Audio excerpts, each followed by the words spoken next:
Hello everyone, and welcome to this quick tip from BlenderCookie.com. My name is Jonathan Williamson, and today I'm going to give you a run-through on how to use the knife tool that was introduced in Blender 2.63 along with BMesh.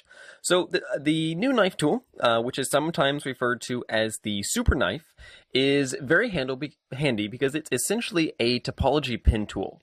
So I've got a real-world example here where I have this fairly simple model that makes use of several n-gons here and here, here, and here, and I want to turn this into a quad-only mesh. So there's a few ways that I could do this. I could just go through, start adding in my edge loops, and then, oh, I look like I have a problem there, so I might have to, just say subdivide this piece, and then I could go in and I could start connecting these just by hitting J with the vertex connect tool. But then you can see these are not lined up, and it's a little tedious. So the knife tool makes this a lot easier. So the knife tool can be accessed one of two ways. The first way is from the toolbar, which you have knife and select. Now this is not very apparent, but this is actually basically, this is the knife tool, and this is the knife tool to work only on the selection. So this one will work on any portion of the mesh that is actively in edit mode, and this will only work on your current selection. The other way to do it is just by simply hitting K or Shift K. So if I wanted to just connect these, I would just hit K, and when I do that, I immediately have a new cursor icon along with this little green dot. And this green dot basically represents where I'm going to insert my new cut.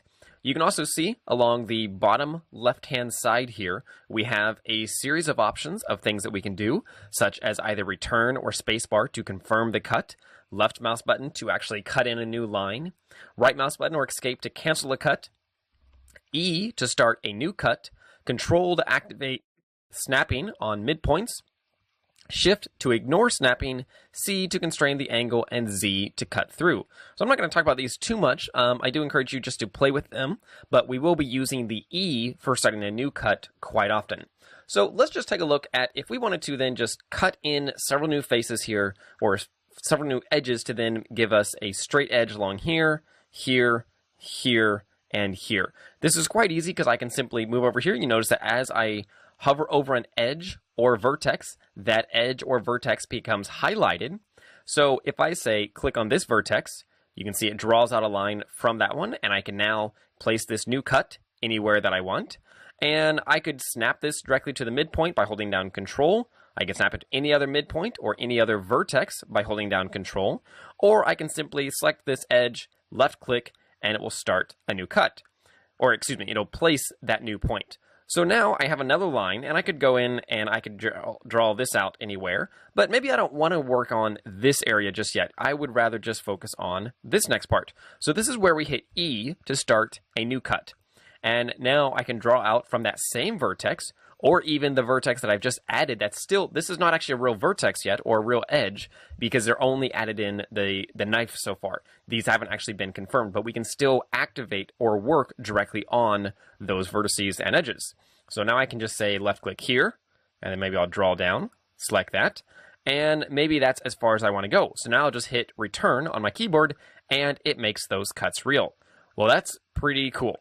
But, there's a few things here. Number one, these are not straight. There is some ways that we could get around this. So, we could just go in, use vertex snapping, and snap that down to that vertex. And that would allow us to get that pretty straight. Same thing along here.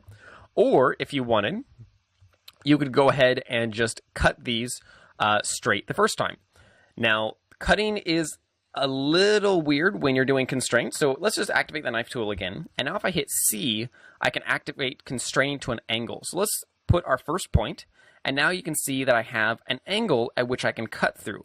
However, the one thing to note is that this angle is based on the view, and there's no way to do it based on the normals or global axes or anything like that. Currently, it's only based on the view. And even if I cut this here and then hit enter, hit 3 to go to side view, you'll notice that it's still a little off. It's not actually perfectly straight.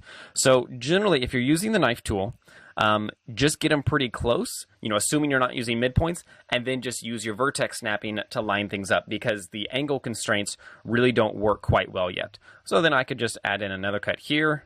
Maybe I will just snap that down to there.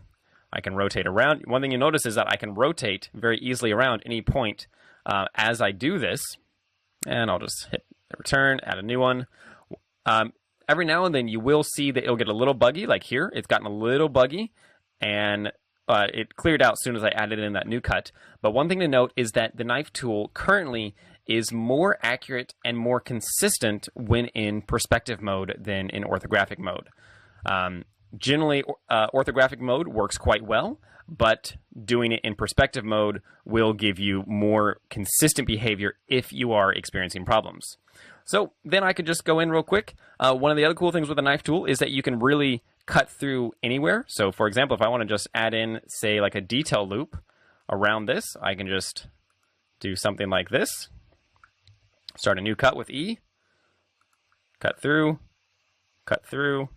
and hit enter, and there we go. You can also even just cut directly in the center of a face. So let's just do this. I can just cut around, just like that, hit enter. And you'll notice in this case, it's automatically added 2 lines here because BMesh does not support holes in the center of faces. And so you have to have at least one edge breaking up that complete hole. But then we can just, we can really make this as concise or whatever we want. We can use our new cut points as even snap points like this. So I can make a real horrendous mesh very quickly. There we go.